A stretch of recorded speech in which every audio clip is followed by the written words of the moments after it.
Hello friends. तो आज से हम लोग क्लास 9th केमिस्ट्री स्टार्ट करने जा रहे हैं। तो आज से केमिस्ट्री की शुरुआत करेंगे और फुल एनर्जी के साथ केमिस्ट्री को हम लोग पढ़ेंगे। आप सभी को केमिस्ट्री से डर लगता होगा, आज के बाद केमिस्ट्री से डर नहीं लगेगा। एकदम बिल्कुल वीडियो को सिंसियरली देखिएगा, वॉच कीजिएगा, एक बार में वीडियो को समझने का प्रयास कीजिएगा और नोट्स जो है वो खुद से बनाया कीजिए। यानी बोर्ड पे जो भी लिखा हुआ है वो आपके सिलेबस का सफिशिएंट है, यानी इतना कर लेने से आप बहुत अच्छा कर लेंगे। तो चलिए वीडियो को स्टार्ट करते हैं। आज हम लोग केमिस्ट्री हमारे पढ़ने का ये होगा कि हम स्टार्टिंग से एक चैप्टर को 2-3 वीडियो में कवर करेंगे और कंप्लीट पहले चैप्टर पढ़ेंगे। उसके बाद एक्सरसाइज में जितना भी क्वेश्चन दिया हुआ है वो हम लोग सॉल्व करेंगे। तो चलिए वीडियो को स्टार्ट करते हैं। सबसे पहले एनसीईआरटी का जो हमारा पहला चैप्टर है केमिस्ट्री का, वो है मैटर इन आवर सराउंडिंग, यानी हमारे आसपास के पदार्थ। इस चैप्टर में हम लोग छोटी छोटी बेसिक सा बात करेंगे कि मैटर क्या होता है, बेसिकली मैटर किस चीज़ से बना होता है, उसकी क्लासिफिकेशन क्या है। ठीक है, तो इन सारे बेसिक टॉपिक के ऊपर हम लोग बात करेंगे इस वीडियो में और एक चैप्टर को हम लोग 2-3 पार्ट में करके पढ़ेंगे ताकि सारे कॉन्सेप्ट को अच्छे से हम लोग समझ लें। तो चलिए वीडियो को स्टार्ट करते हैं। सबसे पहले इस चैप्टर के अंदर हमको पढ़ना है कि मैटर क्या होता है। बेसिकली मैटर हम लोग किसे कहेंगे, आखिर मैटर को क्लासिफाई करने की क्या कैटेगरीज होगी, कैसे पता करेंगे कि कुछ पर्टिकुलर मैटर इसमें आएंगे, कुछ पर्टिकुलर मैटर इधर आएंगे, यानी इस प्रकार से हम लोग पढ़ेंगे। तो चलिए देखते हैं। सबसे पहले हमारे आसपास में जितने भी पदार्थ दिखते हैं वो सब क्या है, मैटर है। यानी मैटर को एक पार्टिकुलर वेज दिया गया है, जैसे कि हमने डेफिनेशन में लिख रखा है कि anything that has mass and occupies space is called matter. यानी वो सारे पदार्थ हमारे आसपास में जितने भी दिखे रहते हैं, वो सारे पदार्थ जिनके पास कुछ मास हो और वो जगह को ऑक्युपाइज करें। जैसे हमारे पास एक मार्कर है, इसके पास कुछ वजन होगा, थोड़ा ही कम लेकिन है तो, और ये कुछ जगह भी कवर करेगा। यानी इनवर्स के जितने भी चीज़ें हैं उन सभी में कुछ तो मास होगा और वो ऑक्युपाइज स्पेस करेगा। तो बेसिकली यही हमारा मैटर होता है, ताकि हर चीज़ के पास क्या हो, मास हो और वो जगह छेके, उसे हम मैटर कहते हैं। अब आपसे मेरा एक क्वेश्चन है कि क्या ऑनेस्टी एक मैटर है, लव एक मैटर है, हेट एक मैटर है? तो मैटर को क्लासिफाई करने के लिए हमारे अंदर जितने भी इमोशंस होते हैं वो सारे मैटर की कैटेगरी में नहीं आते हैं। जैसे लव, इसमें कोई वजन होता है? नहीं होता है। हेट, ऑनेस्टी, ये चीज़ें आपको दिखती नहीं है। एयर, लेकिन एयर जो होता है वो मैटर क्लासिफाई में आते हैं। हम आपको वीडियो के माध्यम से हम बता रहे हैं आपको। अब देखिए, हमने समझ लिया कि मैटर क्या क्या होते हैं, लेकिन एक क्वेश्चन आपके माइंड में हमेशा आ रही होगी कि आखिर ये मैटर बने किससे होते हैं।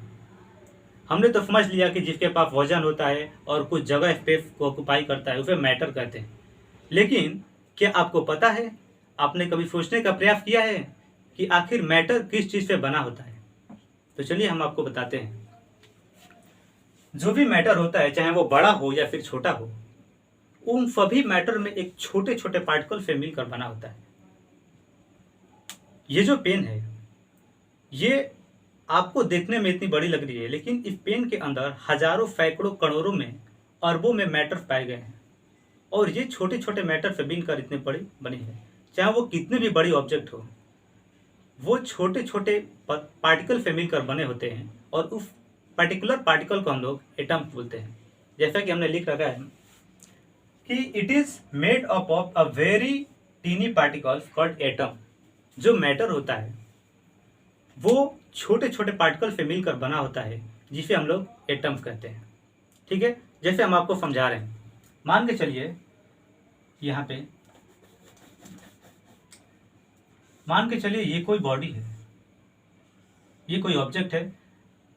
तो ये जो ऑब्जेक्ट आपको इतना बड़ा बड़ा दिख रहा है, लेकिन इस पर्टिकुलर ऑब्जेक्ट में बहुत सारे छोटे छोटे पार्टिकल से मिलकर बना होगा, और एक इस पार्टिकल को हम लोग क्या कहते हैं, एटम्स कहते हैं। यानी इस ऑब्जेक्ट के अंदर सैकड़ों करोड़ों अरबों मैटर होंगे, और इस एक पार्टिकुलर मैटर को हम लोग पार्टिकुलर पार्टिकल को क्या कहते हैं, एटम्स बोलते हैं।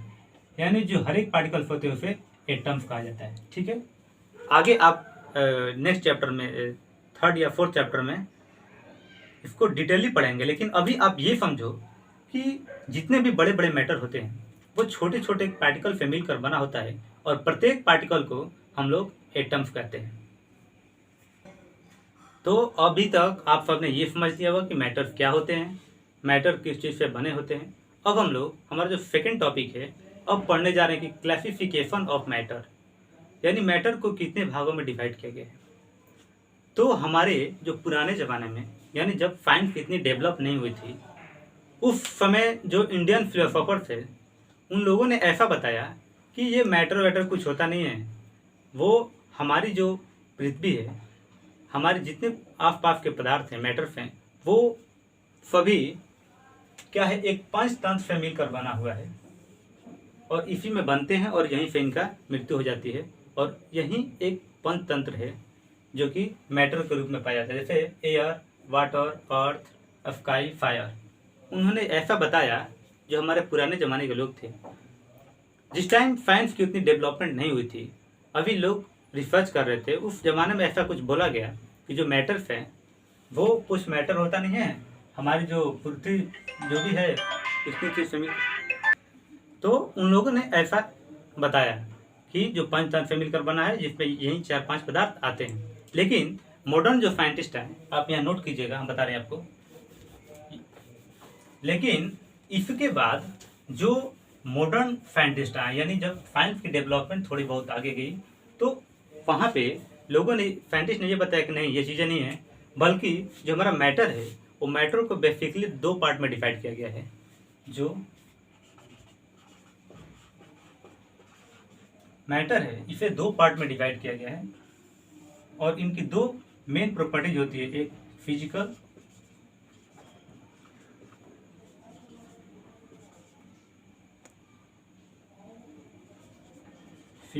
Classification and chemical classification.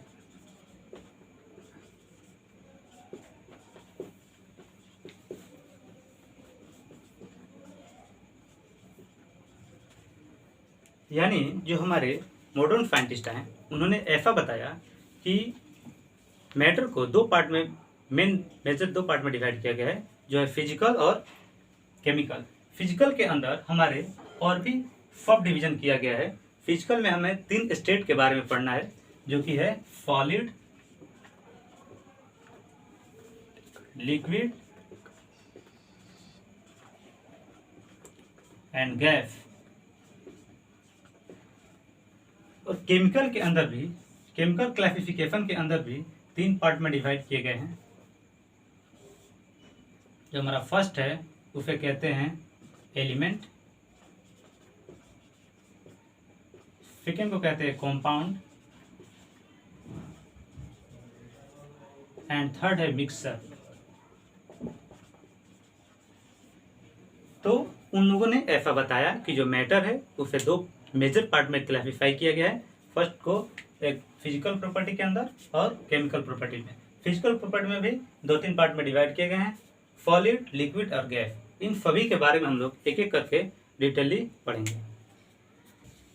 तो अब हम लोग फिजिकल प्रॉपर्टीज ऑफ सॉलिड पढ़ने जा रहे हैं, यानी सॉलिड की फिजिकल प्रॉपर्टीज क्या होती है। सबसे पहले सॉलिड उसे कहते हैं जिनके अंदर जो पार्टिकल्स होते हैं वो काफ़ी क्लोजली पैक होते हैं।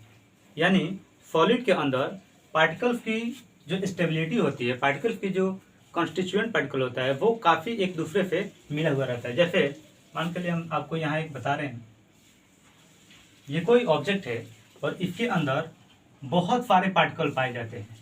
यानी जो भी सॉलिड होता है उसके अंदर जो कॉन्स्टिट्यूएंट पार्टिकल होते हैं वो काफ़ी क्लोजली पैक होते हैं। तो चलिए देखते हैं इनका फिजिकल प्रॉपर्टी के अंदर क्या है। जो फर्स्ट है वो डेफिनिट शेप एंड वॉल्यूम होता है, यानी सॉलिड के अंदर एक फिक्स आकार पाए जाते हैं। जैसे ये मान के लिए पेन है तो ये इसकी फिक्स आकार है, ये इतनी आसानी से नहीं मुड़ सकता है। सॉलिड को आपको आसानी से उसके स्टेट में चेंज नहीं कर सकते हैं, क्योंकि ये रिजिड होता है। सेकेंड प्रॉपर्टी है कि सॉलिड है टेंसिटी प्रॉपर्टी। इसके अंदर टेंसिटी प्रॉपर्टी पाए जाते हैं। टेंसिटी का मतलब ये होता है कि किसी ऑब्जेक्ट को माप सके, तुलना कर सके, उसको वजन कर सके, इसे टेंसिटी कहते हैं, जिसमें तनाव पाया जा सके। अच्छा, क्या आपसे एक प्रश्न है, क्या लिक्विड से किसी ऑब्जेक्ट को माप सकते हैं? लिक्विड को लेकर के मान के चलिए आपसे लिक्विड दे दिया है, बोले कि वजन कीजिए, तराजू बनाइए, तो लिक्विड के अंदर टेंसिटी प्रॉपर्टी नहीं पाई जाती है। लेकिन सॉलिड का एक रस्सी रहेगा, तो आप उसे किसी चीज़ को बांध कर उसे टाइट कर सकते हैं, यानी उसमें तनाव ला सकते हैं, उसको बांध सकते हैं। तो ये जो प्रॉपर्टी होती है वो सॉलिड के अंदर ही पाई जाती है। सॉलिड के अंदर टेंसिटी प्रॉपर्टी पाई जाती है। Particles of solid are closely pack, यानी सॉलिड के अंदर जितने भी पार्टिकल्स पाए जाते हैं वो क्लोजली पैक होते हैं, यानी उसके जो पार्टिकल के बीच में स्पेस कम होता है as compared to liquid and gas. Third जो हमारा है, फोर्थ, इनकम्प्रेसिबल प्रॉपर्टी पाया जाता है, यानी सॉलिड को आसानी से दबाया नहीं जा सकता।